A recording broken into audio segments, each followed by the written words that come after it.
Thanks for everybody for joining us this morning for a fantastic conversation. I'm really looking forward to it. So here we're with John Elkington. John, thank you so much for being here this morning. After 30 minutes of solving the best way possible our technical difficulties, but I appreciate your flexibility. So good morning to you. How are you? Good morning, Emilio, and good afternoon to those people in my part of the world, in Europe, and good evening to those who are on the other side of the world. I'm well, and I'm looking forward to the conversation. All right, very good. I'm just gonna give everybody a heads up. If John's image is a little bit with a delay, is because we're using a double platform structure here to make sure that we can listen to John, but also can, of course, see you in the screen, John. And I mean, first of all, thanks for taking the time to talking to us today. John is, you know, I think one of the top authorities in the world when it comes to corporate responsibility and sustainability. He is the founding partner and Chief Pollinator, which I love the name, by the way, John, of Volans. And his latest book is Green Swans. For those that have read it, I think is one of the most fantastic books I've read. So again, thank you for the opportunity to be here. But honestly, I have to thank two people for this opportunity. One is Joelle, who is not only putting this together, but thanks to her and her personality, she met you in Montreal or in Quebec. And then I have to thank the person that screwed up your agenda. So that gave us the opportunity to give you a ride to the airport, and that's where I met you, and it was one of the most fantastic conversations I've ever had. So again, thank you so much. Well, I enjoyed it very much too, Emilio, and I thank Joel as well. So John, let's to get things started and to talk about and to try to establish a little bit of a framework, and I'll speak for myself. Before meeting you, I honestly talked about sustainability only from the environmental point of view. And it was only when talking to you when you started to give me a different insight on sustainability. So can you give us, again, your view of sustainability and what that means? Well, it's interesting. When the concept of sustainability was first introduced, which was in a publication in 1987, the report of called Our Common Future, the report of the Brundtland Commission, already they were making it very clear that sustainability had economic, social, and environmental dimensions. And when I came up in 1994 with the triple bottom line, again, the point I was trying to make was that there was an economic, a social, and an environmental dimension that we had to consider in terms of value creation or value destruction. Now, many people have still thought that the agenda was largely about environment, because some of the issues that we face, like the climate emergency, are so big and so comprehensive that they seem to drown out everything else. But for me, those three dimensions have always been central, always been critical. And just a tiny story, if I may, when in 1987, I co-founded a company which still exists called Sustainability. And one of the people who joined that organization as a director in the early 1990s was quite resistant. He actually fought quite hard for about 18 months against my notion of the triple bottom line. And the reason he said was that he thought he was joining an environmental organization, not one that dealt with all of these other issues. I know he's still a great friend, and he's still a director of my, well, I was about to say new company. It's 12 years old now. But that was just an example of how people came into the sustainability debate from a particular angle and thought that their particular view was the way everyone should think about this. Well, and you know, I know you're an entrepreneur. I think a lot of people, when they would listen and say, you know, John is you know, based on the environment, but I think you're an entrepreneur.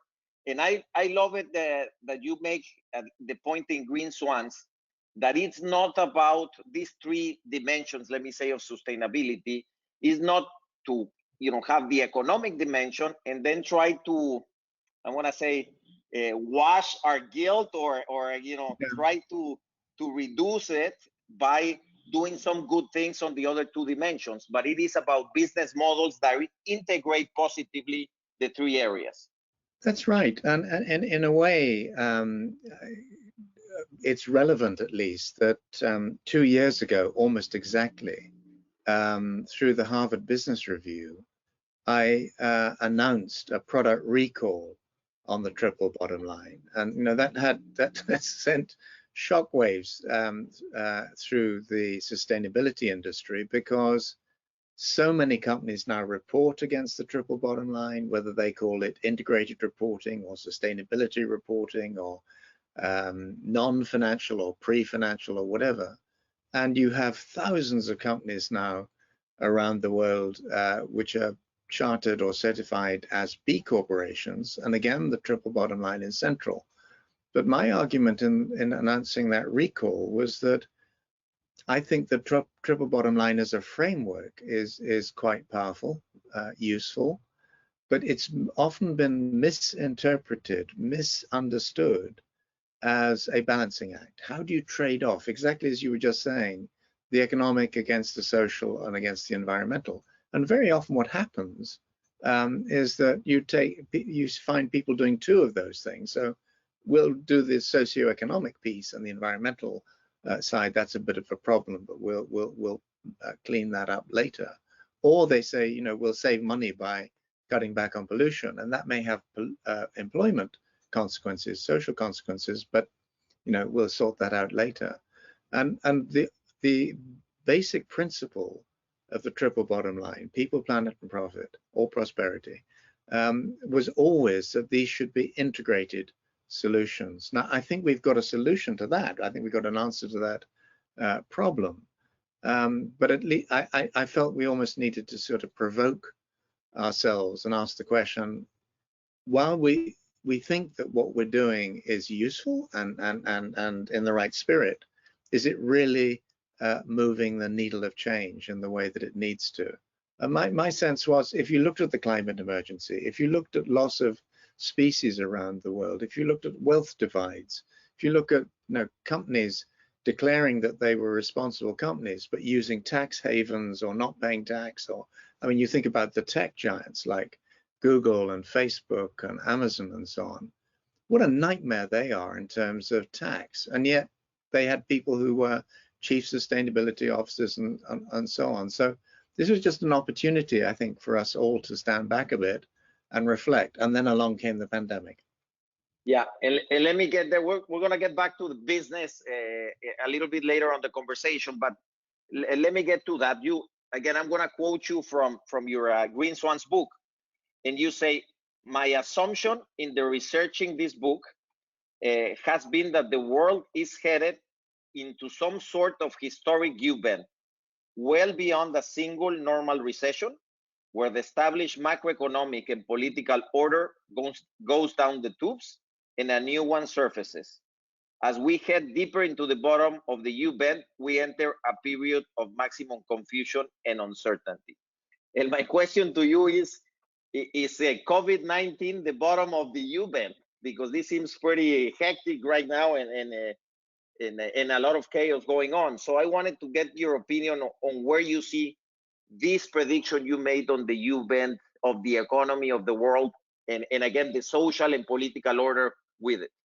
Well, Emilio, it would be very easy for me to say I predicted COVID-19, and yes, that's taking us towards the bottom. But the book was written last year. The final words were put together, I think, at the end of December. The U-bend is based on my understanding of economic history.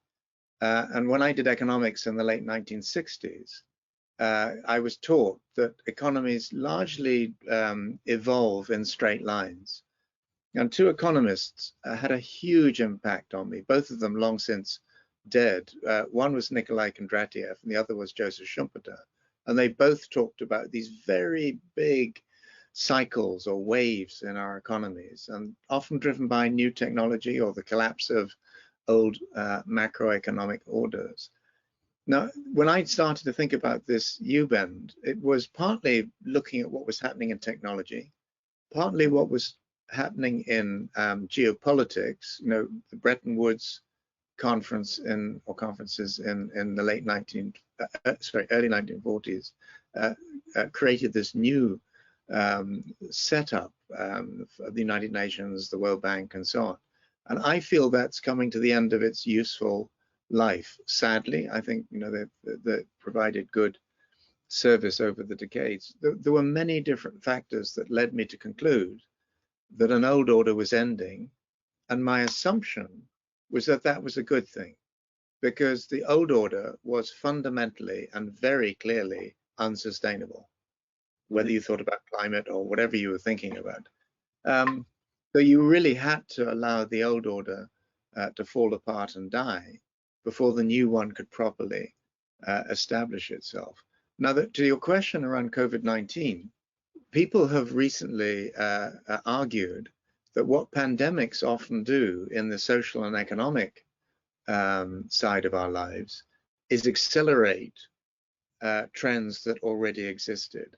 So I think that the pandemic is an accelerant, it's an accelerator of change. But to the fundamental part of your question, are we almost there yet? Are we at the bottom of the U-bend and coming out? No, I really don't think so. I think the process is only just beginning.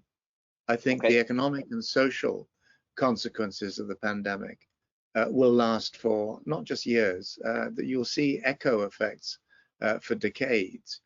And my question then would be, are current political leaders, you know, government heads, CEOs and so on, aware of the nature and scale of the crisis that they now confront? And the answer is most of them are not. And what that means to me is you can either set about re-educating those people, and I think we have to try that at least, but then also we have to identify the new generation of leaders in every sector of society. And finally, I think by 2030, this world of ours will be led by, guided by, informed by people who at the moment we've never heard of. Because this needs a very different sort of leadership, and that'll mean very different people. What do you mean on this, or what do you see in terms of this new leadership? What is it that you believe this leadership needs to have in order to be able to take the world into, you know, going up again into, I'm going to use the word growth, but then I want to talk to you about growth because I know you also talk about it. But just focusing on leadership, what are the skills, the personalities that you are looking out for in terms of this leadership? Well, let me come on to that, but just in the same way that it's sometimes easier to say what is not sustainable than it is to say what is sustainable, it's often easier to point to people in today's world who demonstrate aspects of leadership which we really don't want to see continue. So, you know, whether I think in Brazil of Bolsonaro, I think of Trump in the United States, Erdogan in Turkey, Duterte in the Philippines, Modi in India, Xi in China, Boris Johnson in my own country. You've got a group now of populist politicians who are quite intelligent, but at a different level, utterly stupid. I mean, they do not understand science, although they claim to be directed by science. So I think one of the things that future leaders have to embrace is science, not to say we just follow absolutely what the scientists tell us to do, which is what the UK government has been pretending to do, but to use science to inform its leadership. I think another thing that's important is that there has to be passion. There has to be a combination of passion and ambition. And I look, for example, at a 16-year-old, I look at Greta Thunberg as somebody who came completely out of the blue, has had a global impact, is a child, really, in many ways, and yet has popped up at the World Economic Forum, popped up at the UN And as at times she gets upset. Well, any of us would get upset about the scale of the challenges that we face. But her leadership comes from this authority of somebody who believes absolutely, not because it suits her to believe it, but and the U-bend is characterized by, as you said, people becoming more concerned, more anxious, more frightened, and actually quite often angry as well. And in a political sense, that's a nightmare scenario, although it can drive change. So I think a focus on science, a real commitment to change the world for the better, a recognition that nobody can do this on their own. No single company, however powerful, Correct. no single country, however influential, can do this on its own. You think about the pandemic, we absolutely need an effective World Health Organization. So to cut funding, as Trump has been doing, it's not only idiotic, it's insane. So I think we're between two different realities, where Trump and his like are the extreme expressions of an old order, and the closer we get to the change with the new order starting to come through, the more insane, or apparently insane, those people will become. This is a battle, and I think again the final characteristic I would say for tomorrow's leaders, they have to have courage and they have to have stamina, because this is not going to end in a year or two or a decade. This is something that is a generational challenge and a generational shift.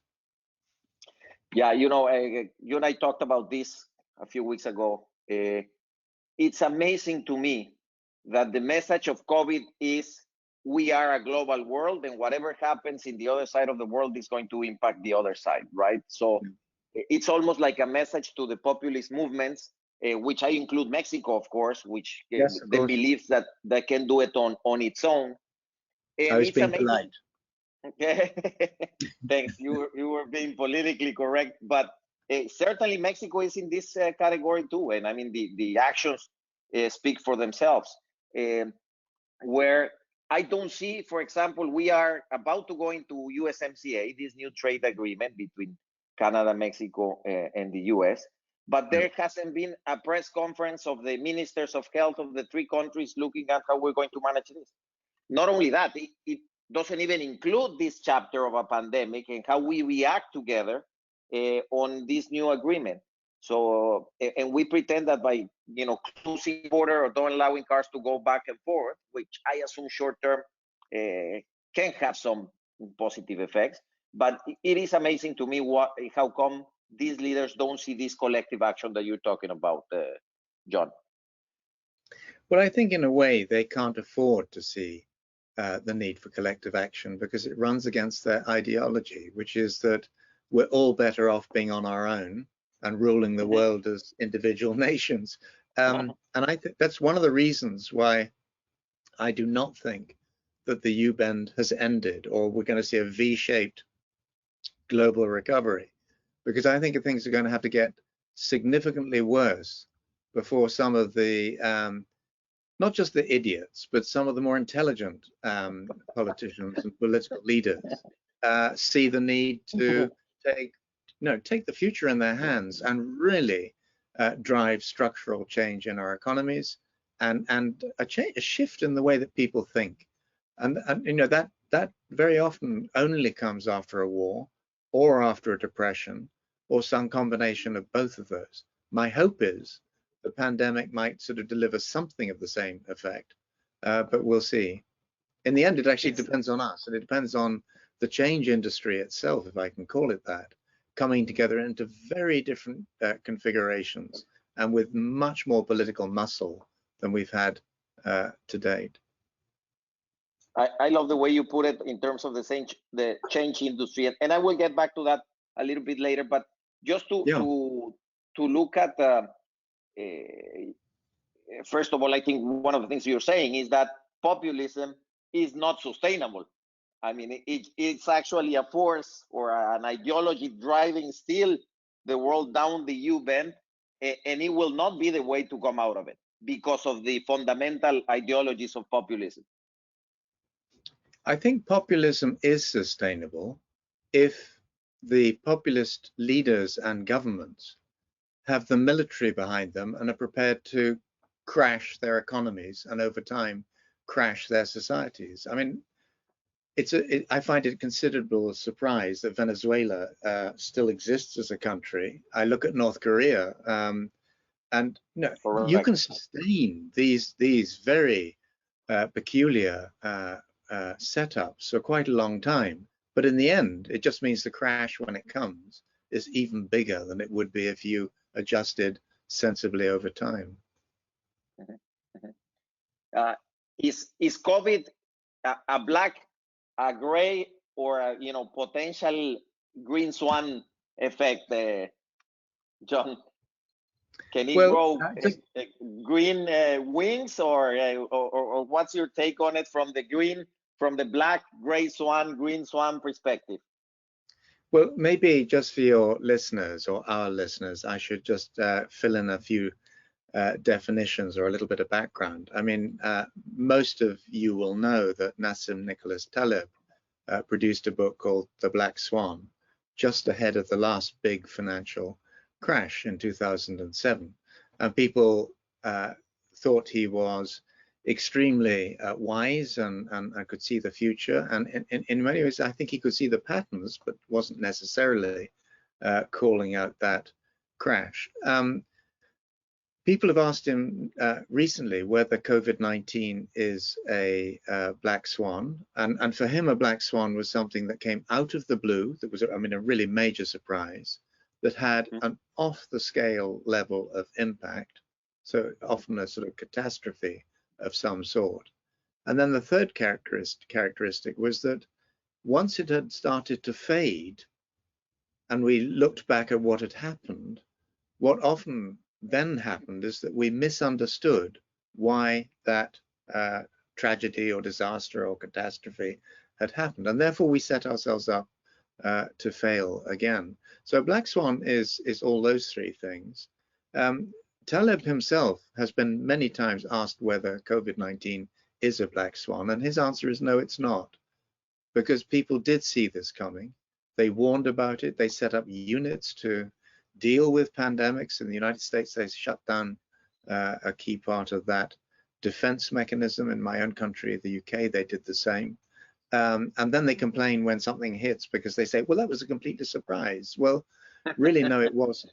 So there are some people who talk about gray swans. So these are similar levels of impact and surprise, but people did see them coming. And with the book, what I'm talking about is almost the exact opposite of a black swan. So a black swan takes you somewhere you really don't want to go at an exponential rate, and very often accidentally. You didn't plan to go there. It's just something that happened, often as a consequence of what you were doing. So climate change would be an example. The question is, can we go the other direction? Can we go exponentially positive? But the likelihood is that's not going to happen by accident. It's not going to happen just because God decides it's going to happen, or that we'd like it to happen. It's only going to happen if we decide it's what we're going to invest our futures in making happen. So I don't think COVID-19 is a black swan. How could I say it if Nassim Nicholas Taleb says it isn't? But to the final part of your question, it's very striking that most green swans, these positive exponential trajectories in our world, tend to follow some sort of black swan process or event. There are, there's the challenge, and this is a set of solutions that evolve in the wake of our wake up call. And to get to this point, where do you see first business, okay, being part of this green swan movement, these green swan initiatives? I mean, do you see the business, the corporate world? And then I would like to ask you, where do you see not only the big companies, because there is a trend to only talk about the big companies, and certainly they do have a very large impact on the environment and on social impact and on economic growth. But where do you see the rest? Let me say, and I'm going to talk about the mid-sized companies, not the very micro shop around the street, but other companies like yours, like mine, where do you see these different stakeholders from the private sector, or what do we need to do to be part of the green swan movement too? Because I think all of us, if you ask all of us from the business side, we all want to go up in terms of this economic recovery and a better environment, but certainly we're not doing things as we should, because we are not in that trajectory. So what's your take on business and recommendations? Well, that was a sophisticated question, which also means that it was quite complicated. So let me just try and respond at several levels. The first thing to say is that I think business is fundamental. Our ability to develop and deliver solutions with business and through markets is the central challenge that we now face as a species, because only if we do it through markets will these solutions be scalable over time. That's my belief. It's been my belief for over 40 years. It's become a little bit more fashionable than it was when I started, but the whole idea of green growth is still a bit contested. So you have people now, though, who are saying capitalism is broken. So in the United States, you have somebody like the Salesforce CEO, Mark Benioff, saying capitalism is broken. At the same time, you have Warren Buffett, the investor, saying, well, it may be, but it's only if governments get active and become effective in driving change and shaping markets through standards and rules and incentives and so on, that you'll get progress in the right direction. That's one of the reasons why I personally welcome effective and intelligent government leadership. And I still think, as we've already discussed, we see less of that than we really would need to. Then your point about small and medium-sized enterprises or companies. I've spent most of my working career working with big companies, big brand, high-profile, international companies, and for a very particular reason, which is that you can spend your lifetime working with 3 or 4 very small companies and not make much change. I mean, you can make a big change for them, their employees, their communities, and so on. But if you take a company like Ford, and when I worked with them at the beginning of this century, which sounds a very long time ago, but it sort of was, they had thousands of suppliers around the world. So if you can get a Ford or any, a Toyota or a Procter & Gamble or whatever it happens to be, Grupo Bimbo in Mexico, you can get them to change their specifications. That cascades through a very large number of smaller businesses. So that has been my sort of almost change model for 40 plus years. But when you have a period where the whole system is starting to change, and I sometimes think, I don't know how many of your listeners or watchers or whatever, viewers, have seen an iceberg turn over.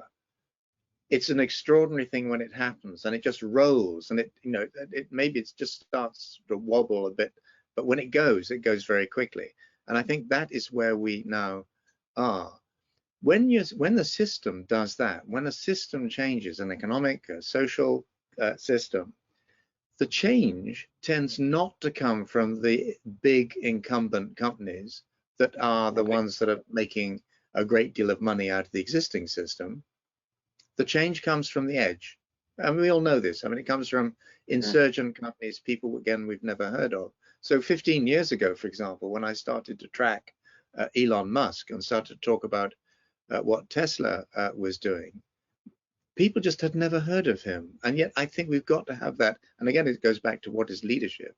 We've got to watch the edges of the system for some of the early indications and evidence of where the future will take us over time. So I've gone through why business is important. I've gone through why big companies aren't all we should be focusing on. We've got to think about small and medium-sized enterprises, because that's where a lot of the innovation is now coming from. I'll stop there. Do you think that though sometimes these innovators that come from the edge, these leaderships, that come from the edge too often get, I'm going to say, eaten by the system. And then, I mean, it's hard to put, in Tesla as a corporation, the change agenda of the world.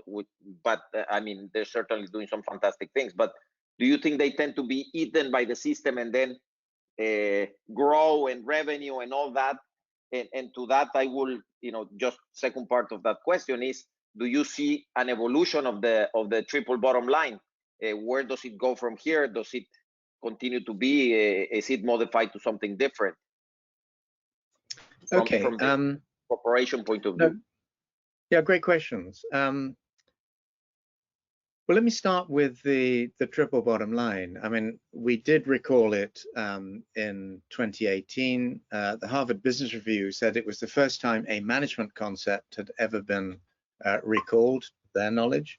Now, of course, you can't properly recall an idea or a framework or whatever, but what we were trying to do is just say, let's be very careful about what we recommend that the rest of the world does on the basis of the experimentation that and the practice that we've done to date.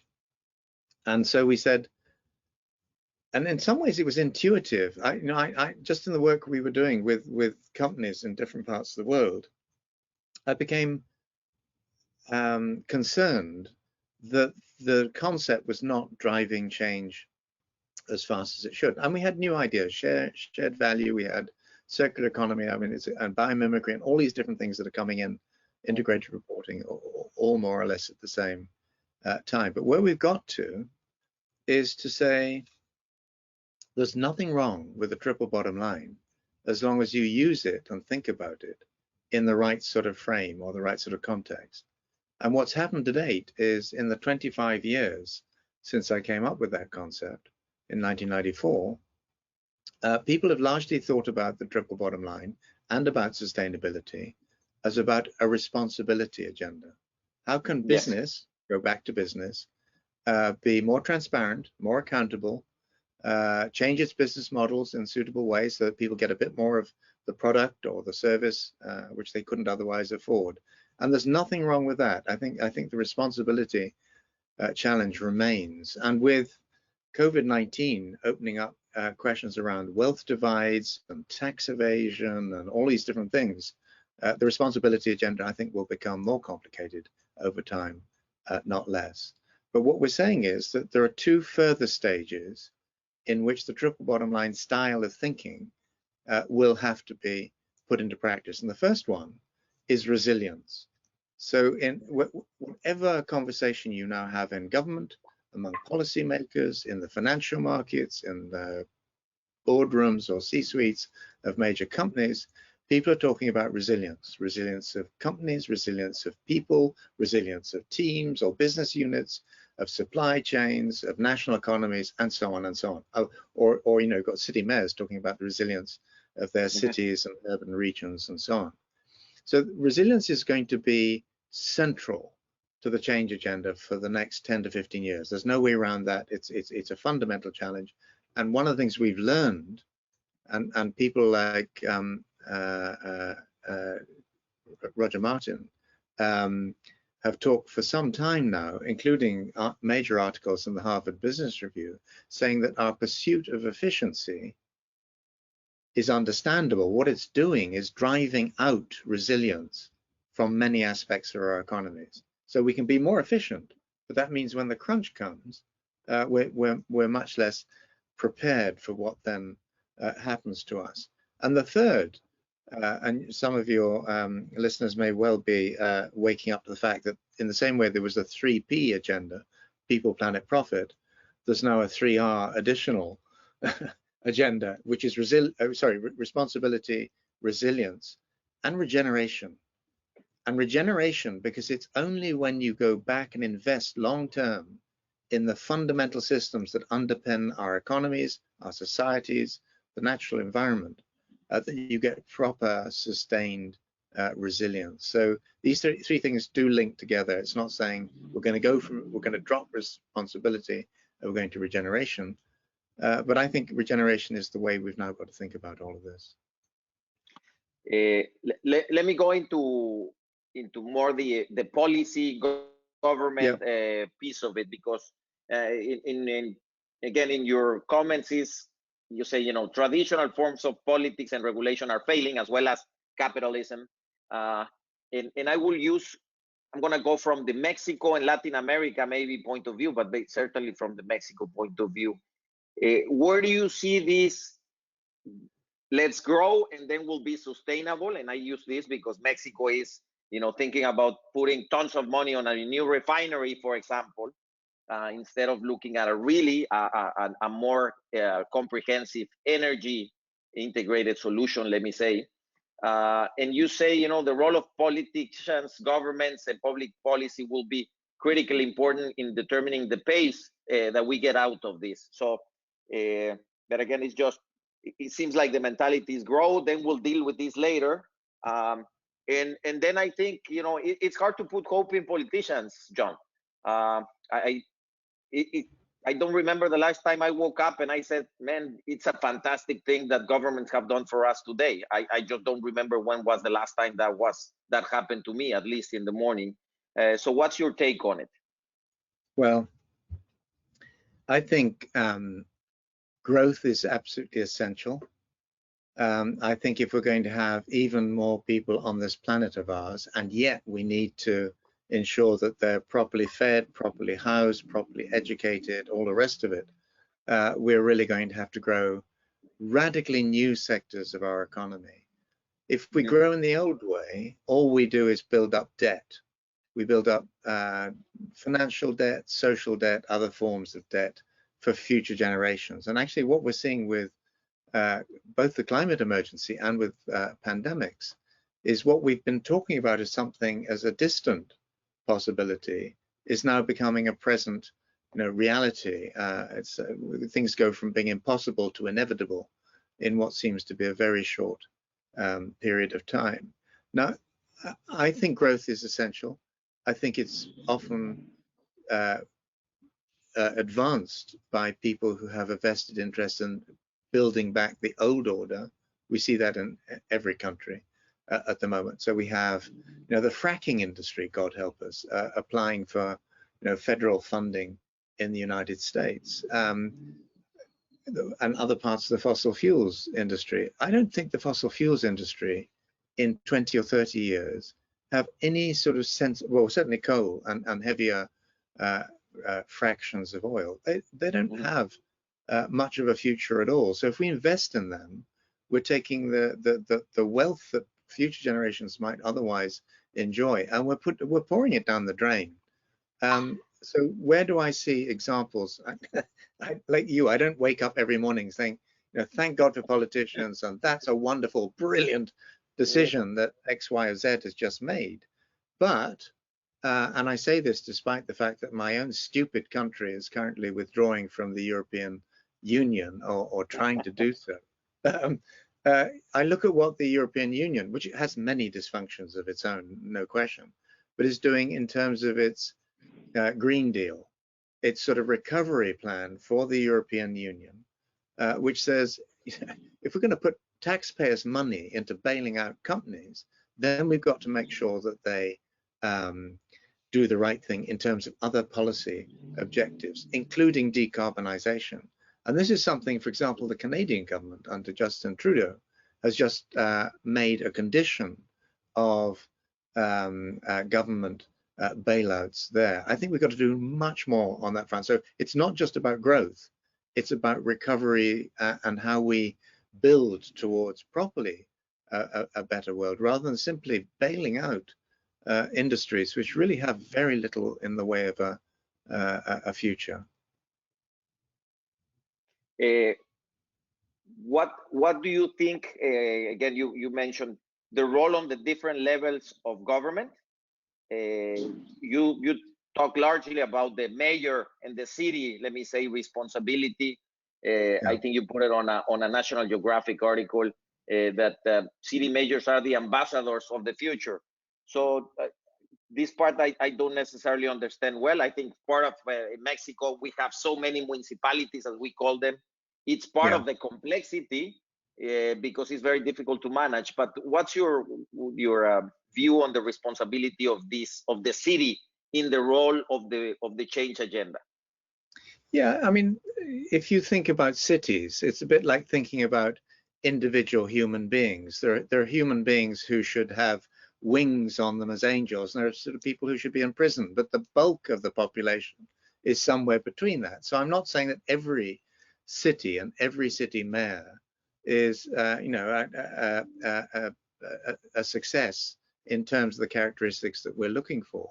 But there's something about city mayors which is distinctive in those cities where you're seeing real progress being made. Okay. Firstly, they're much closer into their populations than prime ministers, presidents, whatever. Correct. And that's a good start. Secondly, they are they're feeding off each other. So, for example, there's a very interesting group called C40 that was set up by Michael Bloomberg that initially linked 40 leadership cities. It's now well over 100 around the world, and mayors are learning from each other. And so I think I'm not saying mayors will save us or save the world. There was even a book more or less with that sort of title. But I am saying that there is something about being a mayor which gives you more flexibility, more freedom to experiment than national governments have. So, for example, if I live in London, have done since 1970, and our current mayor is basically saying, his name is Sadiq Khan, he's saying that we're going to clear large parts of the city for cycling and for walking, and the cars are going to become very much a second order part of our transport systems. Now, we'll see what the politics of that are like, but the very fact that London is prepared to experiment with that, I think, is a reflection of the fact it's easier to govern in some ways than an entire country. And it's not just us; it's Newcastle and various other cities are going now in the same direction. So I'm not saying only cities or only mayors. I'm saying that's an interesting place to look at the moment because there's some experimentation going on, and maybe that flashes up to the national level, even the international level as well. Yeah, actually, yesterday we were on a conversation on trying to make sure that we send the message out of the relevance of the small election, right? Of the congressmen and women of your district, of the mayor, certainly the governors. Sometimes I think, first of all, at least in Mexico, presidential elections go too far. 6 years right now, it's just far away from from the, I'm gonna say, the day to day, right? So I do agree with you. To wrap up this, John, let me ask you. I think there's a couple of new phrases that now are in vogue, right? Like this is the new normal, or going back to normal, things like that. And there's a question that somebody's also posting, and I say, I believe if we go back to normal, shame on us. So what do you think are the key lessons that, if you would say, both from the private sector and from the, I'm going to say, organized civil society, government point of view, that you believe we better not come out of this doing this A, B, or C same mistakes that we were doing before the pandemic? What would be your recommendation for the private sector, and of course for the rest, for the public sector? Well, two things. Firstly, we've just completed a project for the World Business Council for Sustainable Development, looking at the consequences of the COVID-19 pandemic for business and for markets. And that was published last week. It's up on their website. And we also contributed to their refresh, reboot of their Vision 2050 work, which they began and launched in 2010, but looking out to the middle of the century, trying to work out what the really big issues are going to be. So I think we are in an incredibly exciting time. I was 70 last year. I had a birthday party that was meant to be for about 12 people and turned out to be more than 100, and a conference. And one of the things I said to that group of people was, I feel more excited. I feel we're moving into exciting times, challenging times, and politically at times very dangerous. period in our collective history. And so if any leader in whatever sector, in whatever sort of organization, what I would say to them, and what I say to all of us, this is not an agenda that will be finished, as I said earlier on, in a very short period of time, by the next election, by the next sort of time that the CEO changes of a major company. This is a multi-generational task. And young people are increasingly waking up to that fact. And, they're going into the same U-bend that the rest of us are going into, with anxiety and concern and fear. And to some degree, they would be forgiven. They should be forgiven for being angry as well, because previous generations have created a system which is radically unsustainable that needs to be reinvented. And I don't want to see older people, people like me, taking their hands off the steering wheel and saying, well, we tried to steer it in the right direction. It went in the wrong direction. Over to you lot to try. Because older people, they vote, which younger people very often don't. They have wealth, which younger people very often don't. They have networks over a long working career, which younger people are only just working towards. And they have a bit of freedom to actually think outside the box, even though most of them have been inside the box for their entire working careers. So I think this has got to be all of us together, working in very different ways. And so in the call I've just come out of is with a Spanish infrastructure and renewable energy company, Acciona.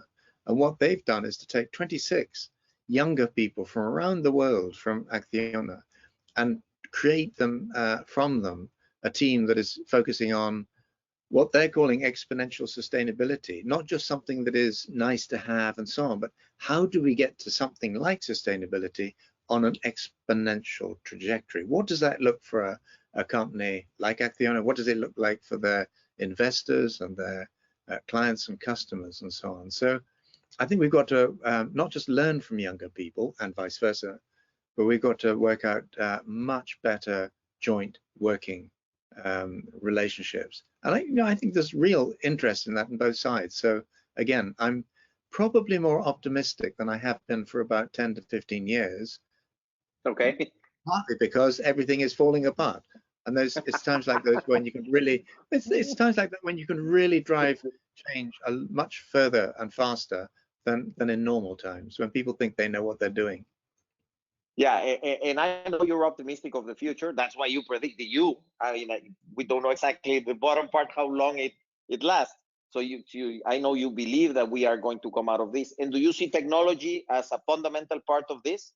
I think technology is always a fundamental part of these waves and cycles, and I think we're sort of very fortunate in a way that at the moment you see more new technologies coming through, most of them digital, than at any time previously in our history as a species. So you've got autonomous vehicles, Internet of Everything, artificial intelligence, drones, synthetic biology. I could just go on and on. Renewable energy in its multiple forms, battery technology, and that's immensely exciting. But we've got to make sure that these technologies are both developed and implemented in a sensible way. And I just very often go back to the man who gave us freons, CFCs, and leaded gasoline, same man. He helped blow a hole in the stratospheric ozone layer. He helped poison the nervous systems of millions of young people. His story is told in the book. We want to try and avoid that if we possibly can. And yet the evidence is already, whether you see expert systems that can't recognize black faces or whatever, AI and our other technologies are already suffering from our inbuilt human frailties and blind spots. But again, it's exciting. We're going to have to just get in there and sort this out.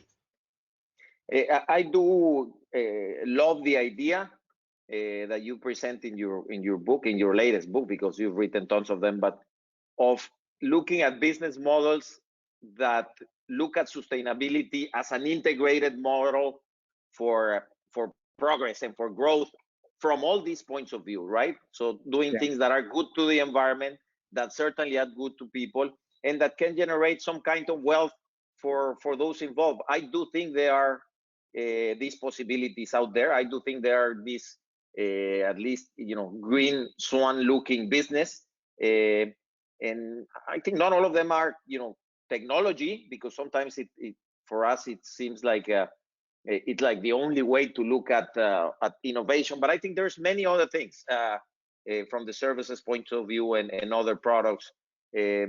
So I am optimistic too, John.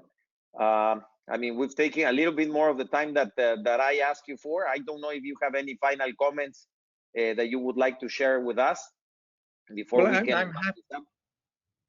I'm a great believer in serendipity. So the fact that I hitchhiked with you back to Montreal, last year, that for me was a magical moment. And I think all sorts of connections are starting to come together, which are helping us move towards something quite different. The one final thing I would say is that I already see some evidence, and it's not surprising, that people are saying this product is a green swan, this company is a green swan. People, even in the Philippines, putting green swan into their job titles and so on. And the point I'd just like to leave people with is, for me at least, a green swan is not a product, or it's not a company.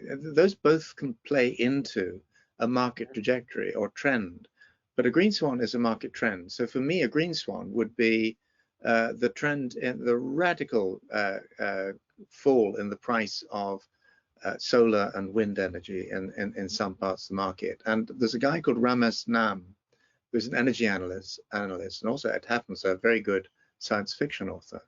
And he's just published a forecast looking out to 2050. And last time he did this in 2010, his predictions were completely radical, but they were too conservative. He was ahead of everyone else, but he still failed to predict how fast things would go. And he's pointing to a future by the 2040s and 2050s where renewable energy will be just everywhere. It will have completely dislodged fossil fuels. Now, it's hard to imagine that now, but that's where I think we're headed. And it's a future where, as I've said already, the impossible, or the apparently impossible, is very likely going to become inevitable. And the question is, how do we get into the right parts of that and drive change fast enough to secure a future for us all? But I really look forward to continuing this conversation, Emilio, and thank you for the invitation. Thank you so much, John. It's been a pleasure really to continue to talk to you and learn and share ideas and experience. I'd love to see you in Mexico soon when all this allows us to do it. I'm sure there's a lot of people that would like to talk to you more. I love, again, I'll close with your quote. It says, that unusually too, but we warn our clients that if ever came to crunch, we would side with the troublemakers, not with the corporate host. So I know you are the kind of troublemaker that the world needs. I really learned a lot from you since I met you, and I know we can go in that direction. I am also optimistic that this storm is part of what's going to take us in the right direction. So thank you very much for your time. Thank you too, Emilio, and to all your team.